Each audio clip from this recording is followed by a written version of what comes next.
একটি নদীর নাম খরস্রোতা নদী, যে নদী চলার পথে বাধা পেয়েও নিজ বেগে বহমান থেকেছে, বাঁধ মানেনি।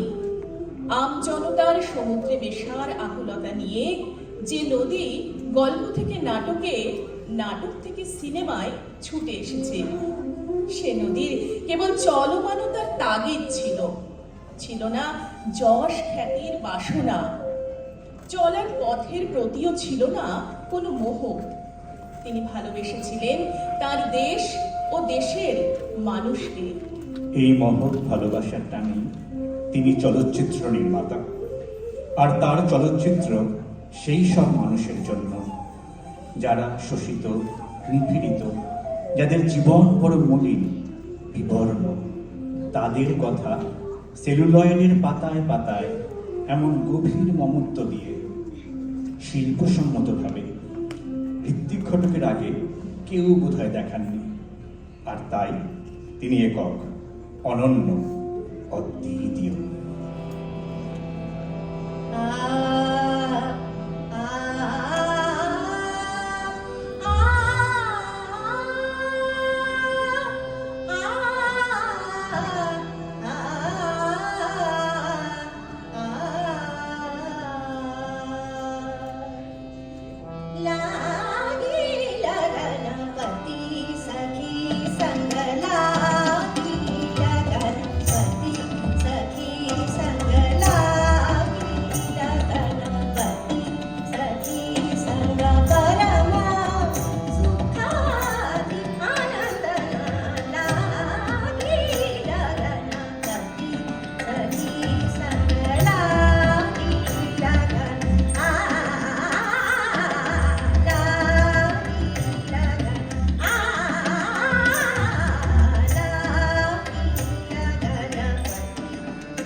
ঋত্বিকের প্রথম ছবি মুক্তি পায় ঋত্বিকের মৃত্যুর অনেক পরে। প্রথম ছবিতেই তিনি ছিলেন অনবদ্য, অথচ কেউ জানতেই পারল না সময়ের কত আগে গিয়ে ঋত্বিক তার ছবি তৈরির যাত্রা শুরু করেছিলেন। ঋত্বিকের চোখ দিয়ে আরেকটা শহর চেনা যায়। কখনো ট্রামের তার ছুটছে, কখনো শহরের দিগন্ত, কখনো ভাঙা চোরা বাড়ির ছাদ, চমকে দেওয়ার মতন শহরের মুখ, তার অলি গলি ধূসরতা, অন্ধকার চেনায় ঋত্বিকের নাগরিক।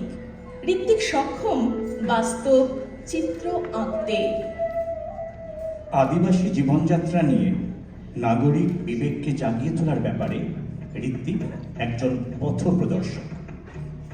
প্রান্তিক মানুষের জীবন নিয়ে তিনি যে শুধু তথ্যচিত্র বানিয়েছেন তাই নয়, তার অনেক সিনেমার চলচ্চিত্রায়ন আদিবাসী অধ্যুষিত অঞ্চলে, যেমন অযান্ত্রিক, 1942 এক ভাঙাচোরা শেভরলে, আর এক সরল আদিবাসী যুবক যে বিশ্বাস করে ওই গাড়ির মধ্যে একটা প্রাণ আছে।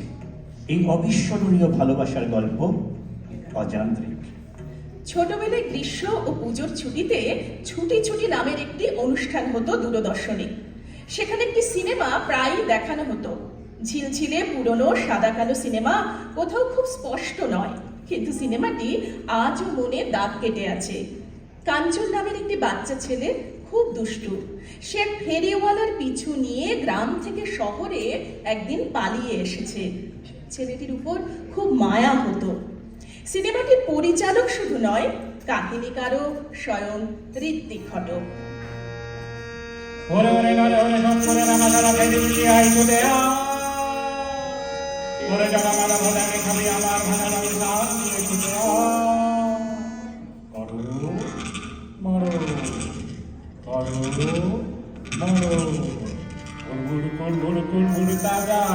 আমাদের এই গাছের বুলবুল বুলবুল বুলবুল ভাজা উল্টে খাও কিংবা সোজা ডাইনে খেলে মায়ের মজা উল্টে খাও কিংবা সোজা ডাইনে খেলে মায়ের মজা আমার এই হরি গাছের বুলবুল বুলবুল বুলবুল ভাজা বুলবুল ভাজা বুলবুল ভাজা বুলবুল বুলবুল বুলবুল ভাজা জননে গাইলো দিয়া একবার আমি ভিক্টোরিয়া লোকমে এই বুলবুল ভাজা টনটনে যা জননে গাইলো দিয়া একবার আমি ভিক্টোরিয়া লোকমে এই বুলবুল ভাজা লন্ডনে যা তারপরে যে ব্যাপার খানা ছেড়ে দিয়ে ডিনার খানা সকাল থেকে সন্ধে কেবল ভাজা দিবার আয় রে আয় রে আয় রে আয় রে আয় চুড়ে রাজা হও কিংবা প্রজা না খেলে ভাই যাই না বোঝা রাজা হও কিংবা প্রজা না খেলে ভাই যাই না বোঝা আমার এই হরি গাছের বুলবুল বুলবুল বুলবুল ভাজা বুলবুল ভাজা বুলবুল ভাজা বুলবুল বুলবুল বুলবুল ভাজা বুলবুল ভাজা বুলবুল ভাজা বুলবুল বুলবুল বুলবুল ভাজা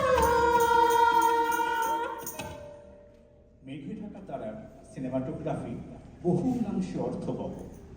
গীতা যখন তার দাদার ঘরে গান শিখছে, গীতার মুখে ঘুরে বেড়ায় আলো ছায়ার এক অপূর্ব চিত্রলেখা। গীতার পিছনে তারার মতো কিছু আলো, যেন এক মৃত্যুর পূর্বাভাস নাকি বিসর্জন। দৃশ্যটা বড় সুন্দর অথচ ভয়ঙ্কর। দাদা আমি বাঁচতে চাই সংলাপে আমরা নিতার বাঁচার আরতি শুনেছি, কিন্তু এমন আত্মবলিদানের মেয়ে তো বিরল নয়। শেষ দৃশ্যে কলোনির রাস্তায় একটি মেয়ের চটির স্ট্র্যাপ ছিঁড়ে যায়। সে অল্প থেমে পা টেনে টেনে হাঁটতে থাকে, ঠিক যেভাবে প্রথম দৃশ্যে নিতাকে পাওয়া গিয়েছিল। অর্থাৎ নিতা একটি বিচ্ছিন্ন চরিত্র নয়, ঘরে ঘরে নিতারা এভাবেই লড়ছে। যে রাতে মোর দুয়ার গলি ভাঙলো ঝড়ে, জানি নাই তো তুমি এলে আমার ঘরে। যে রাতে মোর দুয়ার গলি ভাঙলো ঝড়ে, সব যে হয়ে গেল কালো, নিভে গেল দিনের আলো। আকাশ পানে হাত বাড়ালে আহারও তরে, জানি নাই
এক সর্বনাশা ধ্বংসের সামনে থমকে দাঁড়িয়েছে সারা পৃথিবীর মানুষ। একটা স্ত্রী সাধনাকে ধ্বংস করে দিয়ে দাঁড়িয়েছে একটা তমসা ঘন জিজ্ঞাসা, কেন জামু আমাগো এই কোমল দেশটা সাইরা, আমাগো নদী পদ্মা সাইরা, কেন জামু বুঝা আমারে। কোমল গান্ধারে দুই বাংলার মধ্যে মিলন ক্ষেত্র রচিত হয়েছে। কলকাতার ধোঁয়া ধুলো হারিয়ে গেছে পদ্মার চরাচর বিস্তৃত জলরাশিতে, রূপলি আভায় আর ঝিকমিক করা দিগন্ত সীমায়। ভৃগু অনুসুয়ার আখ্যানে ঋত্বিক ধরতে চান ভাঙা বাংলার মিলিত রূপকে পদ্মার বিশাল চরে, খোয়াইয়ের রুক্ষ প্রান্তরে, জ্যোৎস্না প্লাবিত নির্জন রাতের গ্রামে এবং কার্শিয়ান পাহাড় থেকে মেঘমুক্ত সমতলের দৃশ্যে। কোমল গান্ধার দুই বাংলার মিলনের চিত্রায়ন। সুবর্ণরেখা দেশভাগ ট্রিলজি নিয়ে ঋত্বিকের শেষ ছবি। সুবর্ণরেখা সোনার রেখা, নদীর বালিতে নাকি সোনা পাওয়া যায়।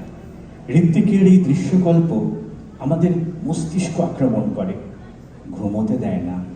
যখন বাগদির ছেলে ব্রাহ্মণ ঈশ্বরের পিছনে পিছনে এক নতুন ঘরের দিকে এগিয়ে যায়, পিছনের দিগন্ত রেখা যেন সোচ্চার, জাতপাত নিপাত যাক।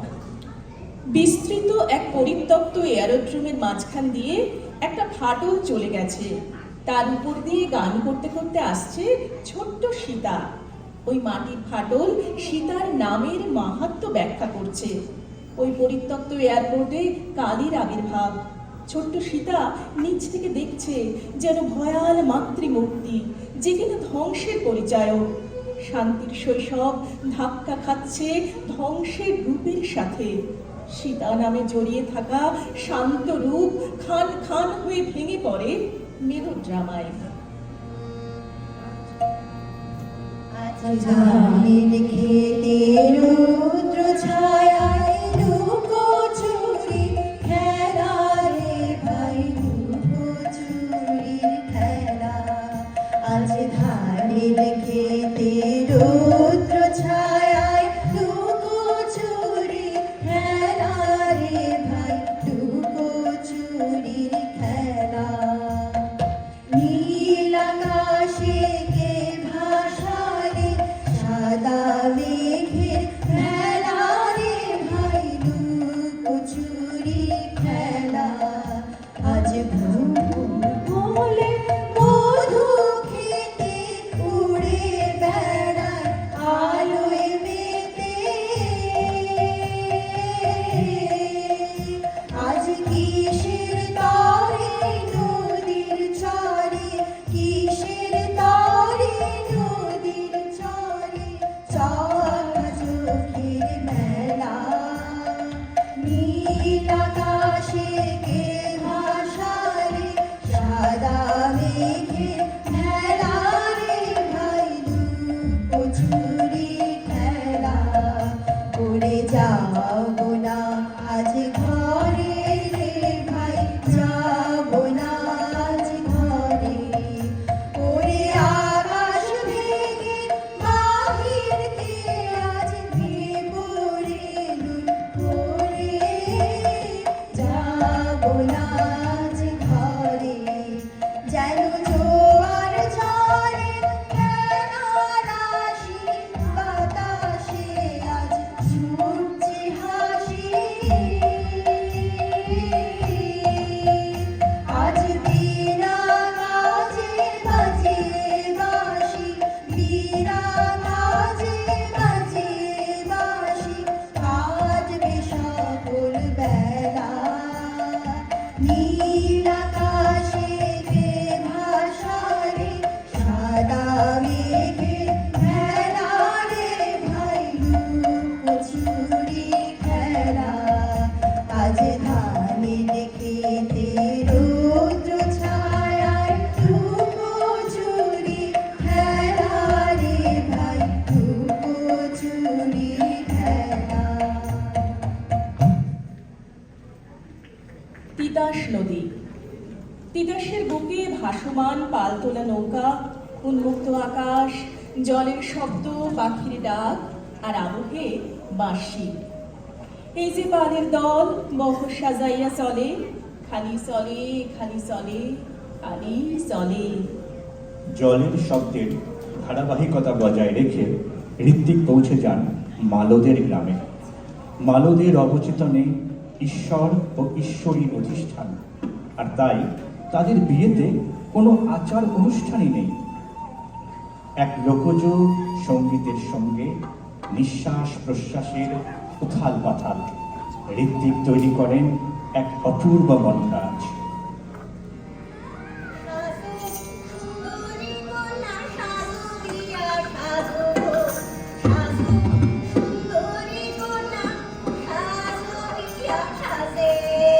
লীলাবালি লীলাবালি লীলাবালি ভর যুবতী সৈন্য, ভর যুবতী সৈন্য, ইতিহাস সাজানো তলে।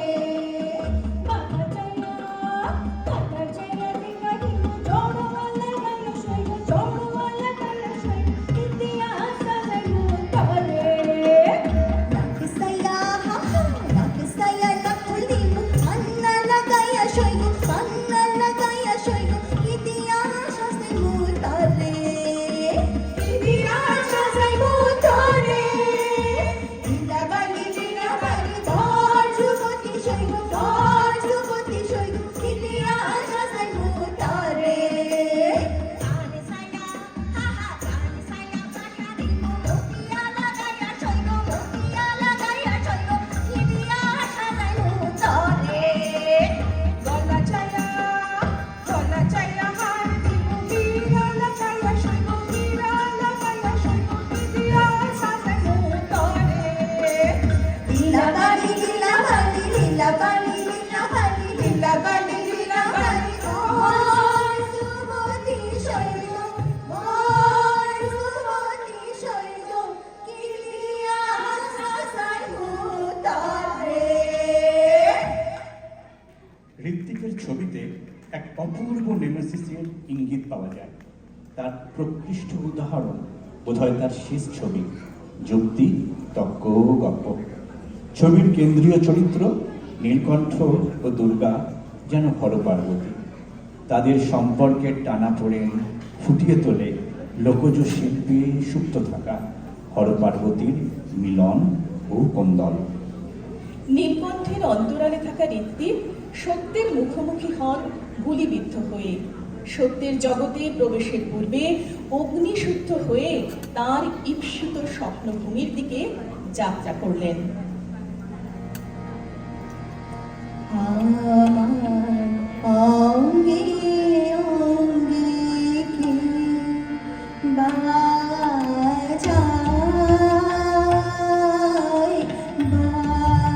বাজায় বাঁশি। আমার অঙ্গে অঙ্গে কি বাজায়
সমনে জাগে আশা মোর আহুতি পেয়েছে অগ্নির ভাষা আজ মম রূপে বেশে লিখি লিখি আরো দেশে এলো গর্বের বন্দিনী ভারী বন্ধন নাশিকে বাজা বাজাই বাঁশি আমার অঙ্গে অঙ্গে বাজা।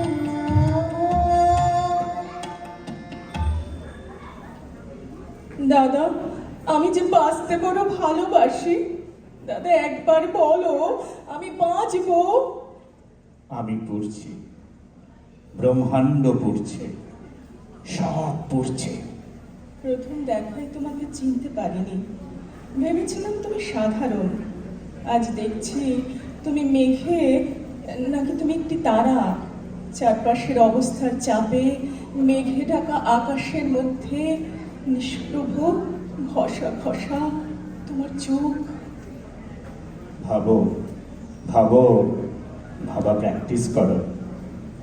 ঋত্বিক বলে গেছেন, আমি মানুষের জন্য ছবি করি। আজ না পারি কাল, কাল না পারি পরশু, আমি প্রমাণ করে দেব যে আজ আমি সংগ্রামী মানুষের পাশে এসে দাঁড়াবার ক্ষমতা রাখি। আহ্বান শোনো আহ্বান